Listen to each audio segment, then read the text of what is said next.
Presentation, I am going to talk a little bit about what it would be like if you were trying to give a presentation on how to get a summer job to a bunch of high schoolers. I think the most important thing to remember is, in fact, your audience, which is the group of high schoolers, and it's very important to remember their intellectual level. So you probably won't be using super hard words. You want to make it easy and straight to the point for them to understand.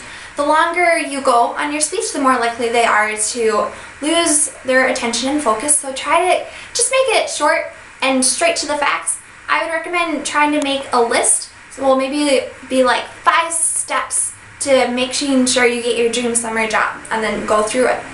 I also think that would be very helpful if you use some technology. So you might introduce the speech maybe through a little video clip of someone who's like figured out what they're going to do to get their job.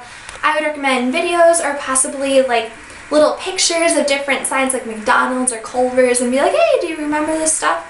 I think that would very likely help them pay attention. I also think it's very important when talking to a bunch of high schoolers about finding a job is to provide lots of examples of your own life, and possibly of just any experience that they might be able to relate to, because the more likely they are to relate to something, the more interest they'll show in it. So I definitely think that if you follow these tips, it might be easier to have a more successful speech geared toward high schoolers.